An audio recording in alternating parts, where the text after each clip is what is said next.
اس channel کے ذریعے پیش کیے جانے والے مختلف دینی پروگراموں سے فائدہ اٹھانے کے لیے ہمارے اس چینل کو آپ خود بھی سبسکرائب کر لیں اور نئی ویڈیوز کے نوٹیفیکیشن کے لیے بیل آئیکن کو پریس کر لیں اور ساتھ ساتھ دوسروں کو شیئر کر کے ثواب جاریہ حاصل کریں۔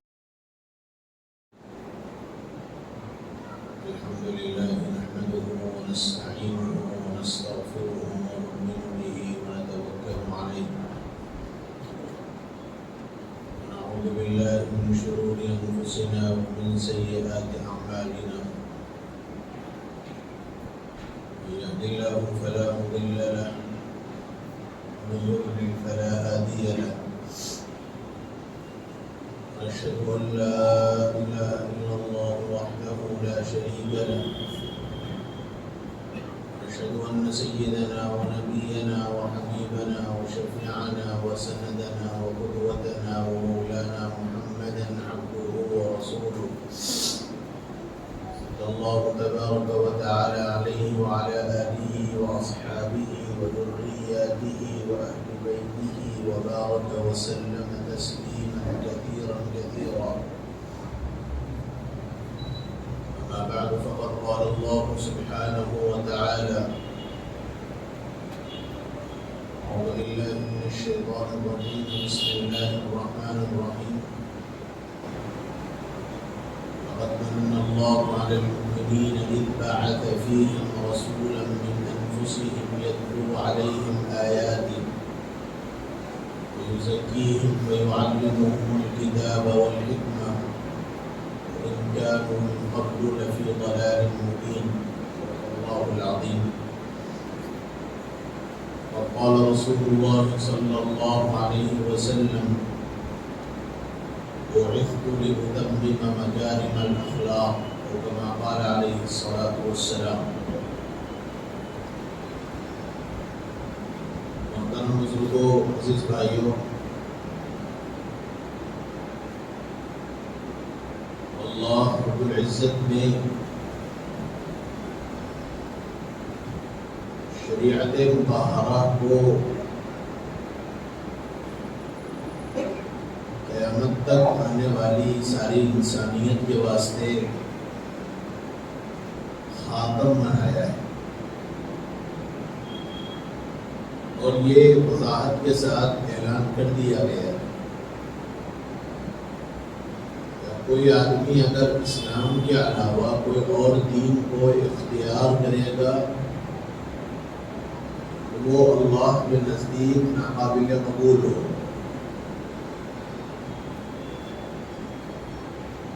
اور حضرت محمد صلی اللہ علیہ وسلم پر اللہ رب العزت نے نبوت کو ختم فرمایا، کوئی اور نبی قیامت تک نہیں آ سکتا، بلکہ یہ اب تو ایمان کے اجزاء میں سے، یہ ایمان کے حصوں میں سے، اسی لیے یہ عاجز بار بار یہ بات کہتا ہے،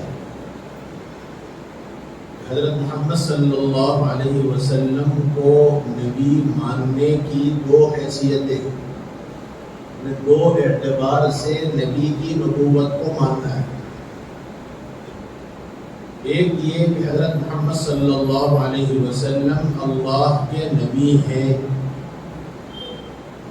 اور دوسری حیثیت یہ ہے کہ اللہ کے نبی صلی اللہ علیہ وسلم اللہ کے آخری نبی، اب آپ کے بعد کوئی نبی نہیں آئے۔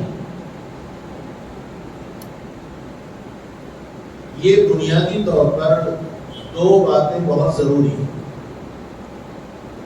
اس لیے کہ اگر کوئی آدمی اللہ کے نبی صلی اللہ علیہ وسلم کو نبی تو مانتا ہے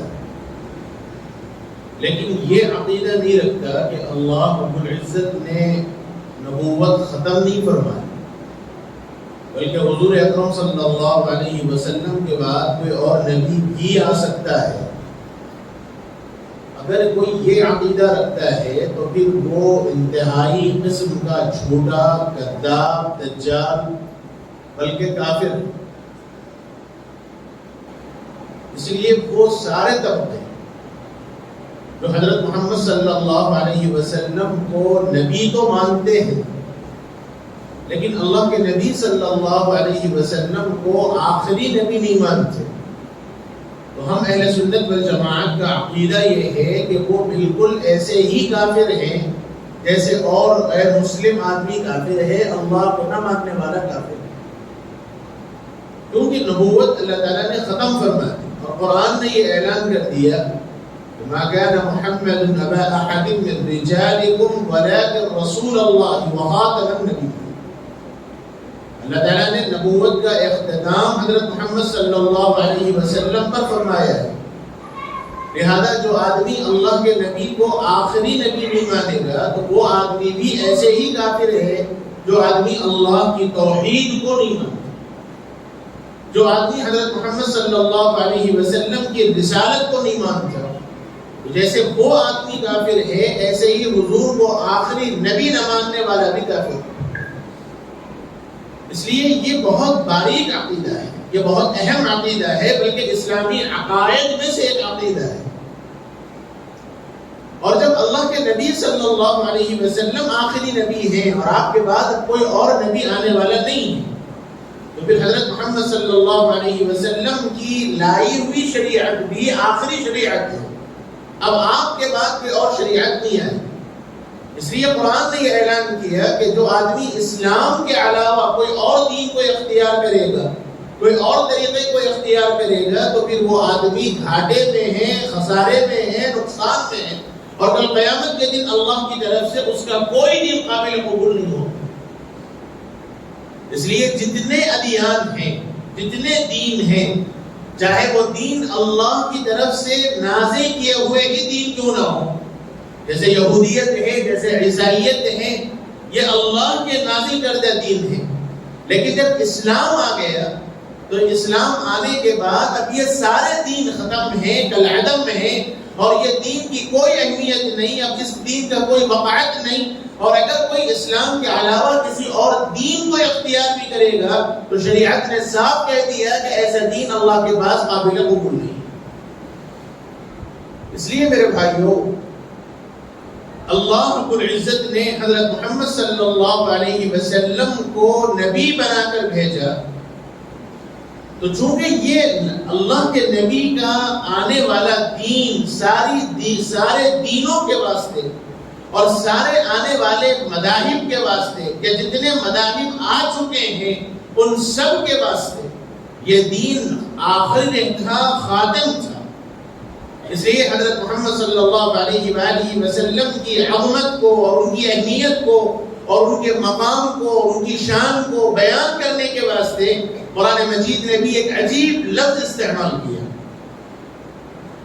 حالانکہ اللہ کی بے شمار نشانیاں اس کائنات کے اندر موجود ہیں، کئی نشانیاں ہیں، قرآن مجید نے ان نشانیوں کو بیان کرتے ہوئے فرمایا وَمِنْ آيَاتِهِ أَنْ خَلَقَ لَكُم مِّنْ أَنفُسِكُمْ أَزْوَاجًا وَمِنْ آيَاتِهِ خَلْقُ السَّمَاوَاتِ وَالْأَرْضِ وَمِنْ آيَاتِهِ مَنَامُكُم بِاللَّيْلِ وَالنَّهَارِ۔ اللہ تعالیٰ نے یہ رات و دن کی تبدیلیوں کو اور یہ مختلف احوال کو، مختلف حالات کو، دنیا کی تبدیلیوں کو، اللہ کی نشانیوں کو بیان کیا کہ یہ تمہارے لیے نشانیاں ہیں اللہ تعالیٰ کی۔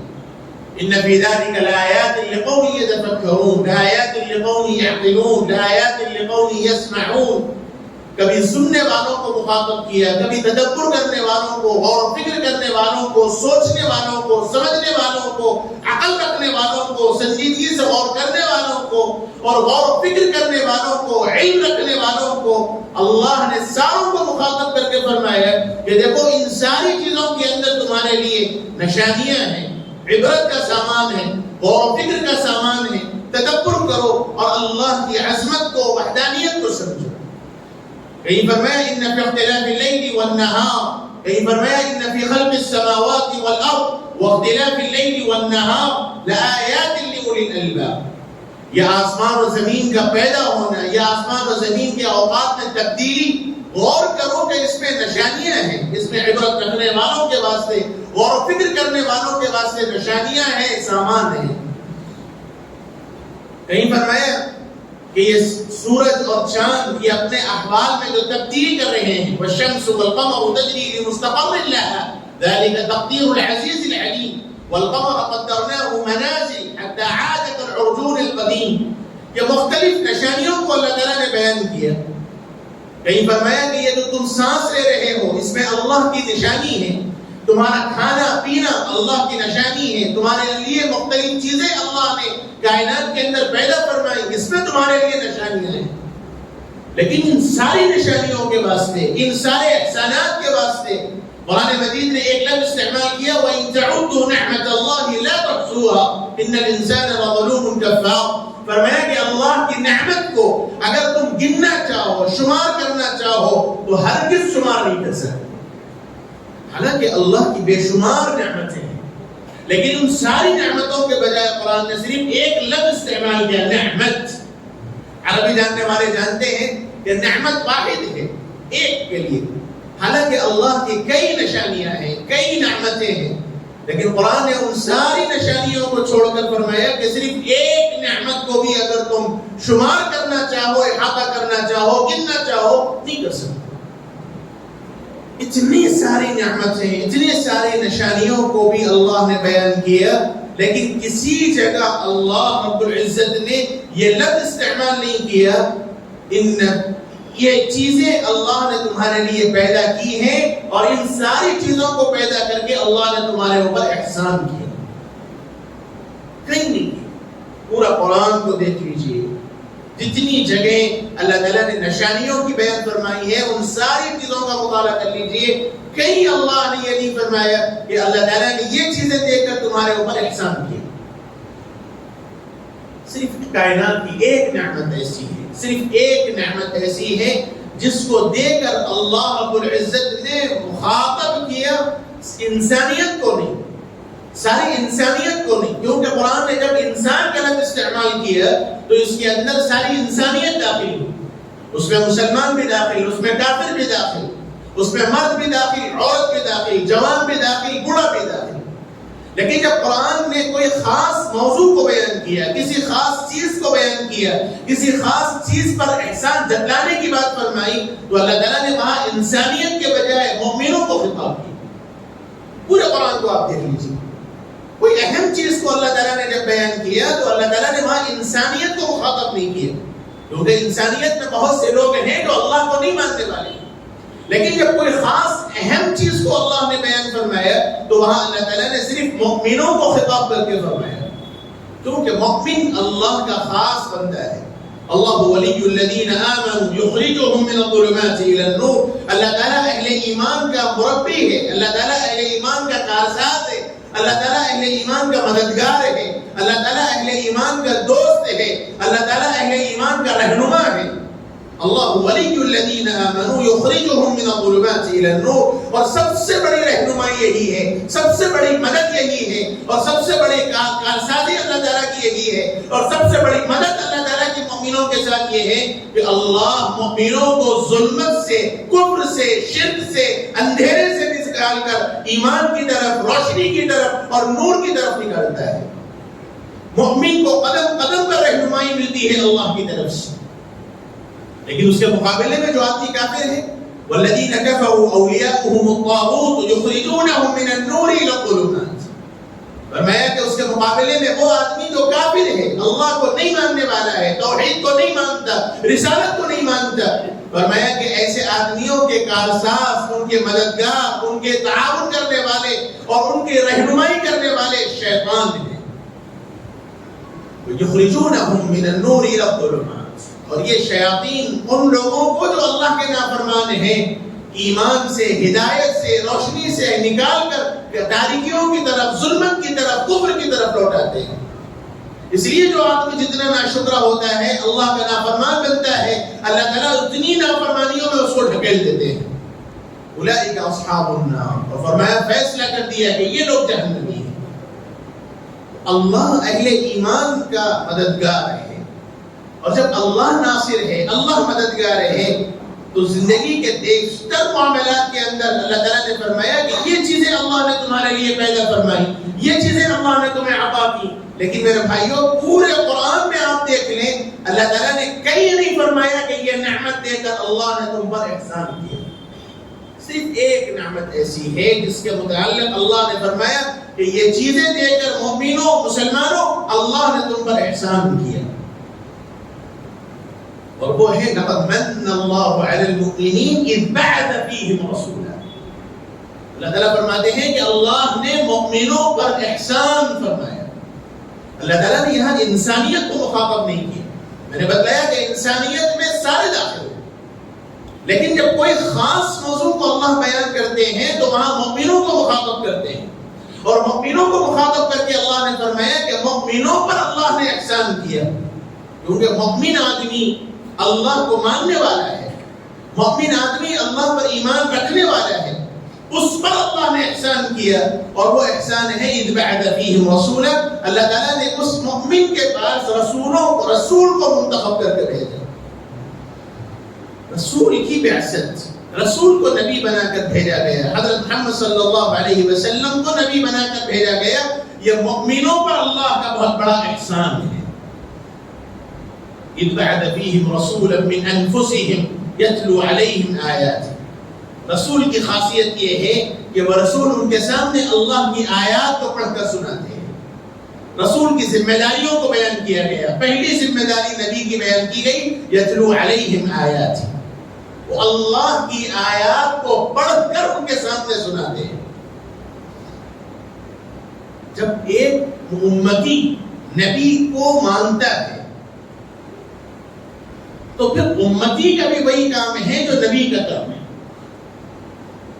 نبی کی ذمہ داری اللہ کے بندوں تک اللہ کا پیغام پہنچانا ہے،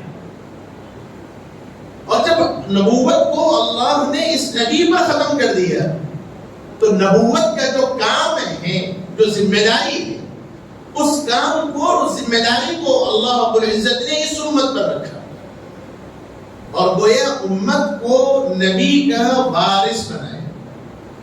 جیسے ایک باپ کا انتقال ہو جائے، اس کی پراپرٹی عام طور پر بلکہ شرعاً بھی اس کی اولاد میں تقسیم ہو، وہ اس کا وارث ہے، اسی لیے شریعت وارث کہا جاتا ہے۔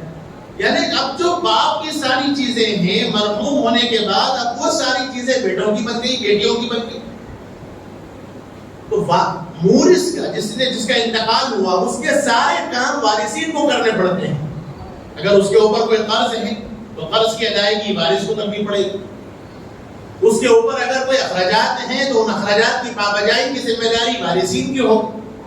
ایسے ہی دین کے معاملے کے اندر جب نبی کو اللہ رب العزت نے نبی بنا کر بھیجا اور نبوت کو حضرت محمد صلی اللہ علیہ وسلم پر ختم کر دیا، تو نبوت کی اب جو ذمہ داری ہے وہ ذمہ داری اس امت پر باقی ہے۔ اس لیے اس امت کا سب سے بڑا کام یہ ہے کہ اللہ کے بندوں تک اللہ کا پیغام پہنچانا ہے، سب سے بڑی ذمہ داری۔ لیکن میرے بھائیوں، یہ ذمہ داری ادا کیسے ہو؟ کیا ہم راستہ چلتے ہوئے کسی آدمی کو جو غیر مسلم ہے اس کو پکڑا کر بتلا دیں کہ دیکھو یہ ایمان ہے، یہ توحید ہے، یہ تم کو ماننا ہے؟ اسلام نے اس کا حکم نہیں دیا۔ قرآن نے کہہ دیا لا اکراہ فی الدین۔ راستہ چلتے کسی انسان کو تو آپ راستہ نہیں بدلا سکتے، بلکہ کسی بھی انسان کو راستہ بتلانے کے واسطے پہلے خود کو اپنے آپ کو تیار کرنا پڑتا ہے۔ اس لیے عام طور پر ایک محاورہ بڑا مشہور ہے کہ ماں کی گود پہلا مدرسہ ہے۔ اس کی وجہ یہی ہے، جو لوگ ذہنی طور پر ماہر تعلیم ہیں یا جو لوگ تربیت کر سکتے ہیں ذہن پڑھ کر، ان لوگوں کا اس پر اتفاق ہے کہ کوئی بھی آدمی کسی چیز کو اس وقت تک کسی پر نافذ نہیں کر سکتا، کسی کو دے نہیں سکتا جب تک وہ خود نہ کرے۔ فطری طور پر جب بچے کو آپ کہیں، ایک بچے کو کہ بھائی تم نماز پڑھو، تم نماز پڑھو، تم نماز پڑھو، تو وہ بچہ اتنا پابند نہیں ہوگا۔ لیکن جب وہی بچہ اپنے باپ کو دیکھے گا کہ وہ باضابطہ مسجد کو جاتے ہیں تو وہ بچہ خود عادی بنے گا۔ اور یہ تجربات ہیں۔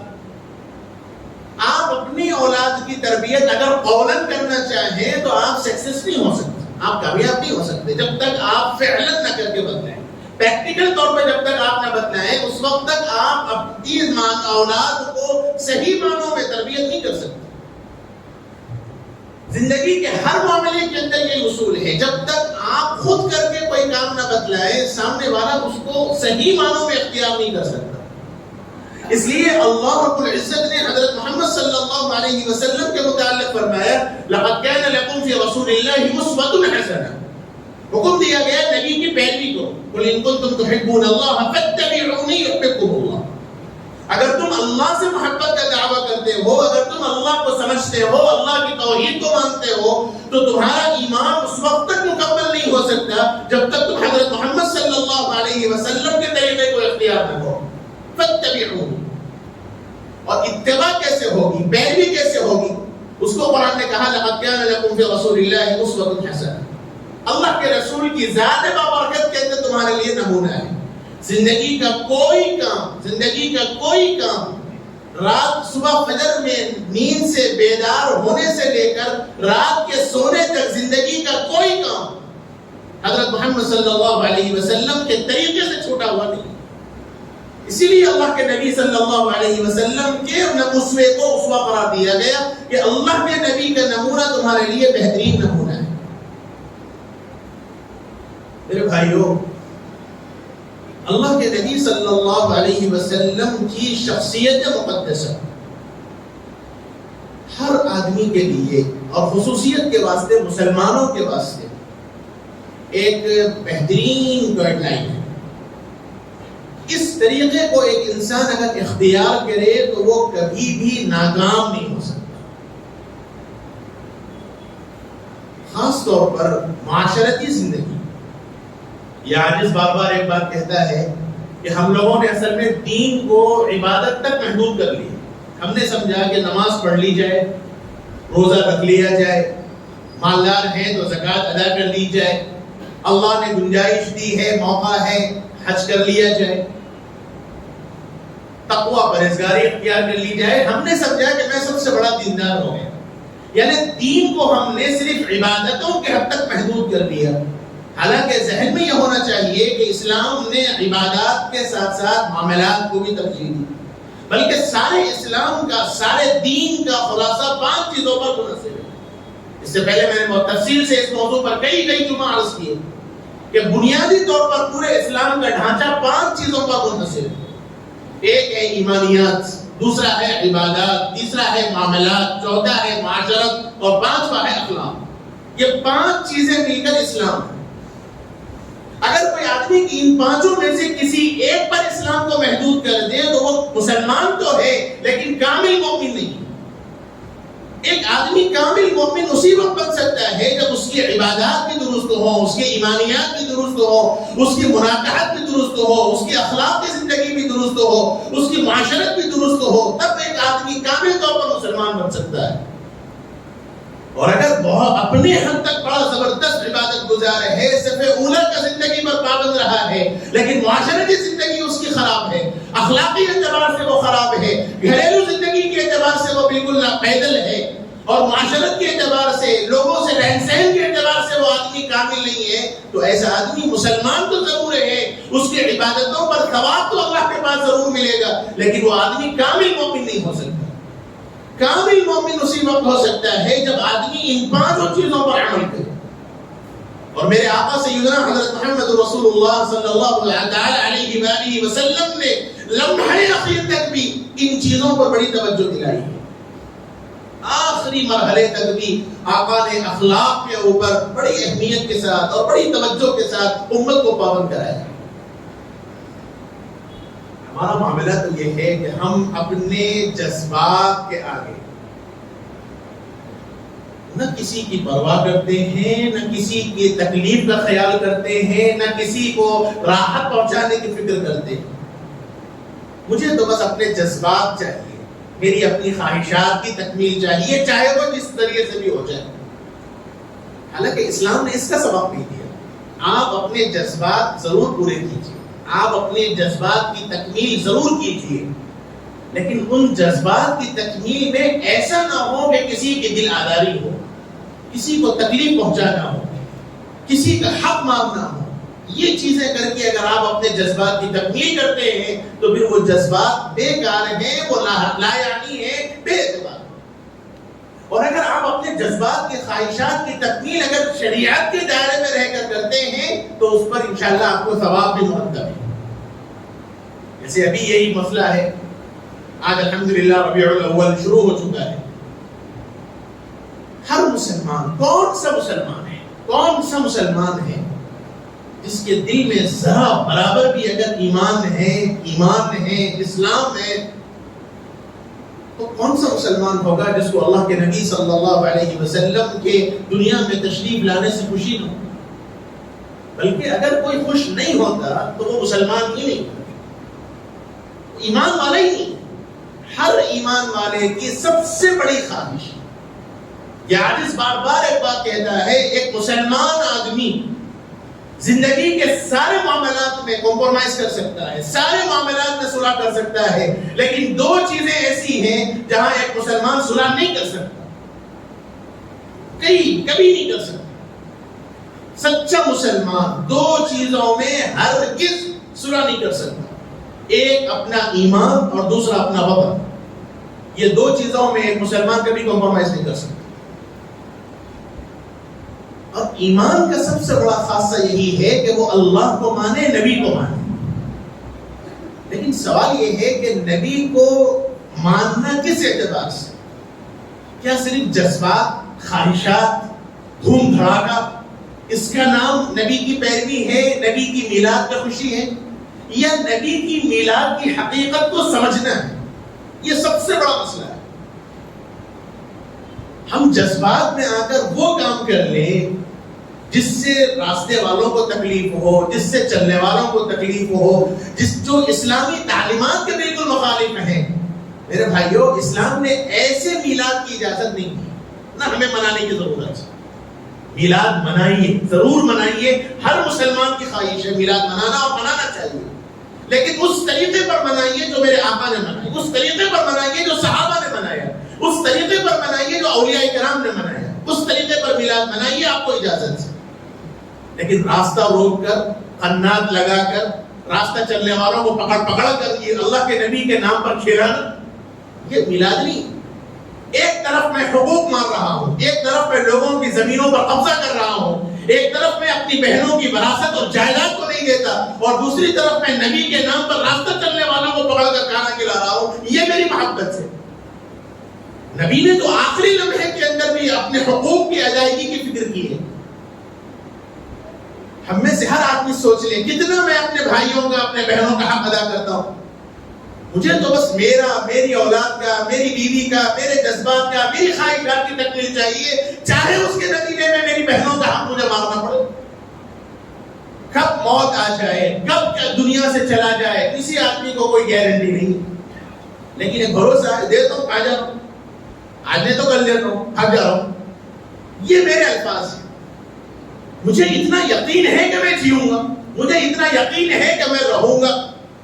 اس کے نتیجے میں بہنوں کے حقوق دبائے بیٹھے ہیں، اس کے نتیجے میں بھائیوں کے حقوق دبائے بیٹھے ہیں، اس کے نتیجے میں اولاد کے حقوق دبائے بیٹھے ہیں، اور پھر ہم نام لیوا ہیں عاشق رسول ہونے کے. میرے بھائیوں، میرے نبی نے آخری لمحے کے اندر بھی اپنی ذات سے بدلہ دینے کا فیصلہ فرمایا. اللہ کے نبی صلی اللہ علیہ وآلہ وسلم جب دنیا سے پردہ فرمانے والے تھے، سب کو معلوم ہے کہ بڑا سخت حضور بیمار ہوئے، بخار سے تپ رہے تھے، چہرے انور لال تھا.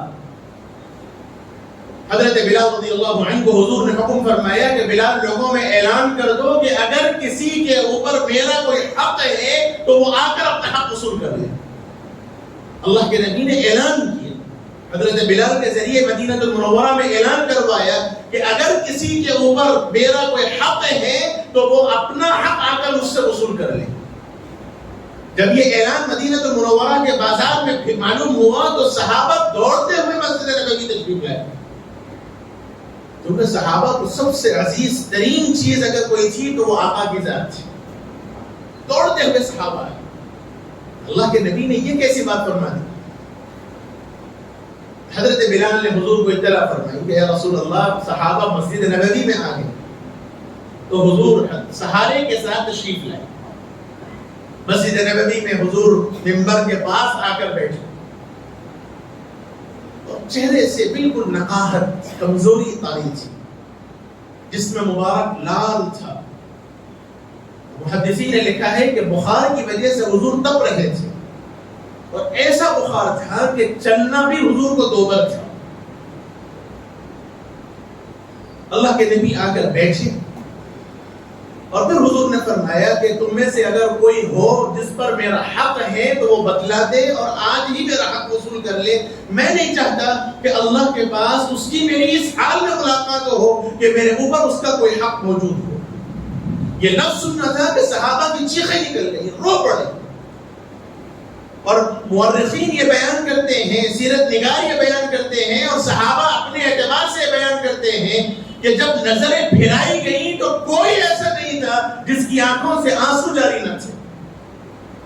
ہم کیا عشق نبی کرتے, ہمارے اندر کیا محبت نبی ہے اور ہم صحابہ سے کیا ٹکر لے سکتے ہیں.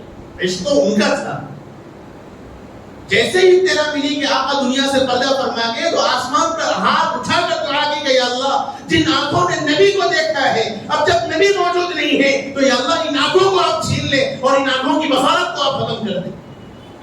اور دعا قبول ہوئی اور اسی وقت ان کی آنکھیں ختم ہو گئیں. اور یہی کہا گیا کہ جو آنکھیں نے, جن آنکھوں نے نبی کو دیکھا, اب جب ان آنکھوں سے نبی کو دیکھنا ممکن نہیں تو اب ان آنکھوں کی بھی ضرورت ہے. صحابہ کا عشق تو ایسا تھا. میں تو صرف عاشق رسول کا دعویٰ کرتا ہوں. میری زندگی کا کوئی عمل عشق نبی کے اوپر نہیں, میری زندگی کا کوئی عمل فرمان نبی کے مطابق نہیں, لیکن میں اپنے جذبات کی تکمیل کے واسطے عاشق رسول ہونے کا دعویٰ کرتا ہوں بس. نبی نے جب اعلان کیا اور یہ فیصلہ کیا اور یہ سنایا کہ جس کا میرے اوپر حق ہے وہ آ کر لے لے, صحابہ کی ہچکیاں بن گئی, سب رو پڑے. اور سیرت کی کتابوں میں یہاں تک لکھا ہے کہ یہ بات پھیلتے پھیلتے مدینہ المنورہ کے باہر تک پھیل گئی. اور وہ مجمع جو مدینہ المنورہ کے باہر تھا وہ بھی دوڑتا ہوا آیا اور مسجد نبوی بھر گئی. دل رکھنے کی جگہ نہیں, کھچاکھچ بھری ہوئی مسجد, اور اللہ کے نبی کے دیدار کے واسطے سب بے چین و بے قرار تھے.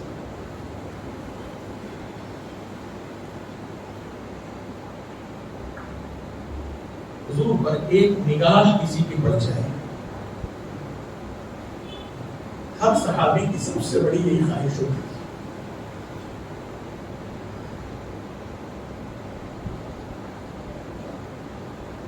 کسی وجہ سے حضور اگر ناراض ہو جاتے تو صحابہ کو نہ کھانے میں دل لگتا. قرآن میں اعلان کیا 3 صحابہ وعلى 3 الذين خلفوا حتى إذا ضاقت عليهم الأرض بما رحبت, باوجود زمین کشادہ ہونے کے زمین تنگ ہو گئی, کنکی نگاہوں سے نماز میں بھی وہ صحابہ حضور کو دیکھتے تھے. صحابہ کو سب برداشت تھا, اللہ کے نبی کی ناراضگی برداشت نہیں تھی. ہم بھی عاشق رسول ہیں, ہم بھی نبی کے امتی, لیکن ذرا ہمیں سوچنا چاہیے کہ ہم کتنا آقا کی روح کو نہیں تڑپاتے. میرا کون سا عمل ہے جو میں آقا کو راضی کرنے والا ہوں, لیکن میں عاشق رسول ہوں.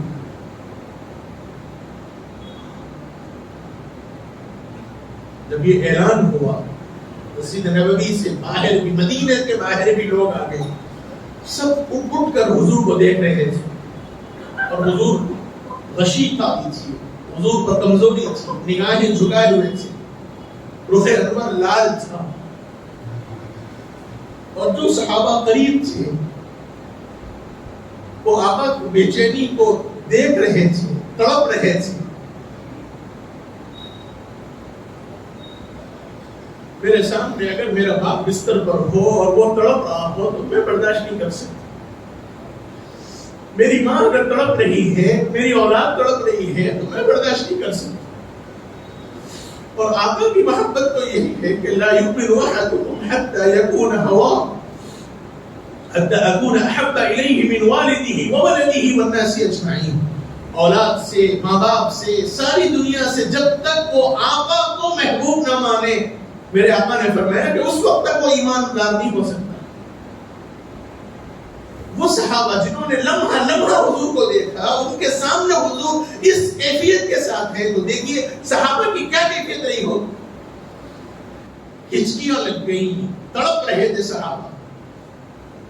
اور حضور نے پھر فرمایا کہ تم میں سے کوئی ہے تو وہ کھڑا ہو جائے اور اپنا حق مجھ سے لے لے. کل قیامت کے دن میں یہ نہیں چاہتا کہ اللہ کے پاس اس کی میری اس حال میں ملاقات ہو کہ اس کے میرے اوپر اس کا کوئی حق ہو. اور جب حضور نے بار بار یہ اعلان کیا اور کوئی اٹھنے تیار نہیں تھا, اور ادھر صحابہ بے چین ہو رہے تھے کہ حضور اب یہ اعلان بس کر دیں. ایک صحابی کھڑے ہوئے, سارا مجمع نے دیکھا کہ وہ کھڑے ہوئے. لوگوں نے پہچانا, حضرت عکاشہ نام تھا. حضرت عکاشہ قریب آئے اور کہا کہ یا رسول اللہ, آپ کا میرا ایک حق آپ کے اوپر ہے. اگر آپ کا اصرار ہے تو آپ وہ حق مجھے دے دیں. حضور نے فرمایا کہ ہاں کہو تمہارا کیا میرے اوپر حق ہے. حضرت عکاشہ نے عرض کیا کہ یا رسول اللہ, غزوہ احد میں جب ہم چل رہے تھے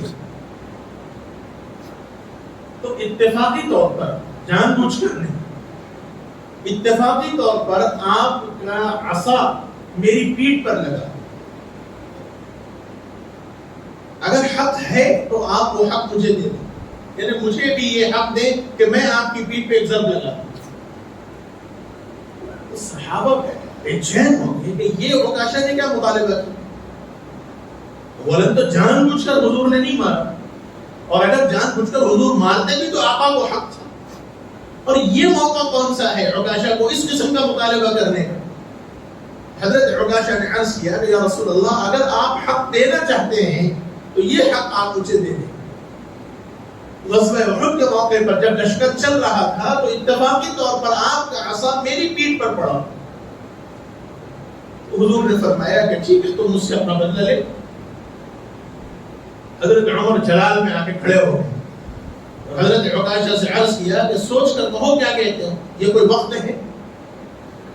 حضور نے کہا کہ عمر, یہ میرا اور عکاشہ کا معاملہ ہے, تم بھی اس سے ہٹ جاؤ. تو حضرت عکاشہ سے حضرت عمر رضی اللہ عنہ نے عرض کیا کہ اگر تمہیں بدلہ لینا ہی ہے تو میری پیٹھ حاصل, تم مجھ سے اپنا بدلہ لے لو, لیکن آقا کو اس وقت چھوڑو, کیونکہ حضور اس وقت یہ طاقت نہیں لائیں گے, حضور بیمار ہیں. اللہ کے نبی نے ناراضگی ظاہر کرتے ہوئے حضرت عمر کو ڈانٹا اور کہا کہ تم ہٹ جاؤ معاملے سے.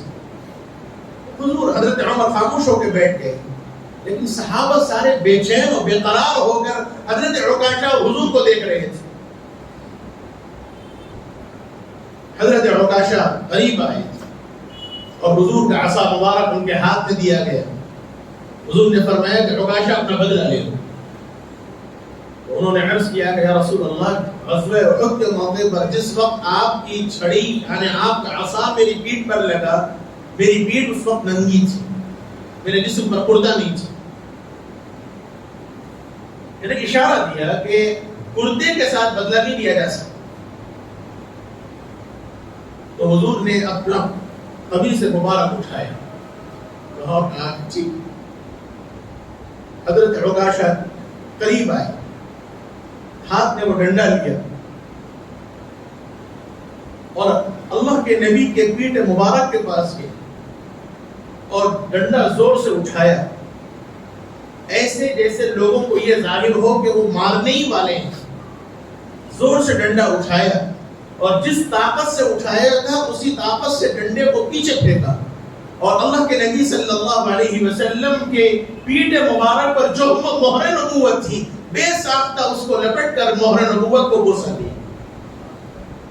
اور فرمایا کہ یا رسول اللہ, عکاشہ یہی چاہتا تھا کہ آپ کے جسم مبارک سے میرا جسم مل جائے. اللہ کے نبی نے مسکرایا اور فرمایا وجبت لک الجنہ, میرے لیے جنت واجب ہو.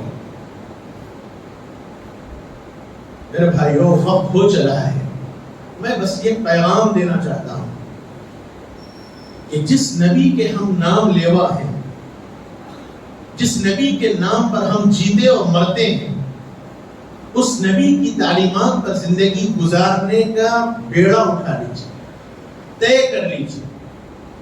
زندگی کا ہر ایک لمحہ میرا, آپ کا, میری اولاد کا, میرے حالات کا, میری زندگی کا, میری تربیت کا، میرے آقا کے بتائے ہوئے طریقے کا مطابق ہوگا۔ یہ ربیع الاول کا مہینہ زندگی میں ہر سال آ رہا ہے، ہر سال ایک پیغام دے رہا ہے، ہر مسلمان کو اس کے آقا کی تعلیمات یاد دلا رہا ہے۔ اس لیے زندگی میں ہمیں تبدیلی لانے کی ضرورت ہے۔ جس انداز کی زندگیاں ہماری گزر رہی ہیں، ایسی زندگی ایمان والی زندگی نہیں ہو سکتی۔ میرا ایک ایک عمل ایسا ہونا چاہیے جو عمل غیروں کو اسلام کی طرف رہنما کرنے والا ہو، اسلام کی طرف کھینچا کر لانے والا ہو، لوگوں کو صحیح معنوں میں اسلام کا تعارف کرانے والا ہو۔ دوسرے لوگ بے دین ہیں، وہ بندش میں نہیں ہیں، ہم مسلمان ہیں، ہم بندش میں ہیں، ہم آقا کی تعلیمات میں بندھے ہوئے ہیں۔ اس لیے زندگی میں تبدیلی لانے کی ہم سب کو فکر کرنی چاہیے۔ اب تعالیٰ اپنے کرم سے جو باتیں کہی گئی ہیں اس پہ ہم سب کو عمل کی توفیق نصیب فرمائے۔ اے اللہ اپنے کرم سے جن حضرات نے دعاؤں کی درخواست کی ہے، مالک ان سب پہ جائز تمناؤں کو پورا فرما، ان کی ضروریات کی تکمیل فرما۔ اے اللہ جو بیمار ہیں ان سب کو شفا کاملہ عاجلہ دائمہ مستمرہ نصیب فرما۔ اے اللہ جو مرحوم ہیں ان کی مغفرت فرما، ان کے درجات کو بلند فرما۔ اے اللہ اپنے کرم سے جو خیر کی دعائیں رسول اللہ صلی اللہ علیہ وسلم نے مانگی اس میں ہمارا حصہ نصیب فرما۔ جن شرور سے آپ نے پناہ مانگی ہے اے اللہ ان شرور سے ہماری اور ساری امت اسلام کی حفاظت فرما، اپنے کرم سے ہماری دعاؤں کو قبول فرما۔ وصلی اللہ تبارک و تعالی علی خیر خلقہ سیدنا و نبینا مولانا محمد وعلی آلہ و صحبہ اجمعین۔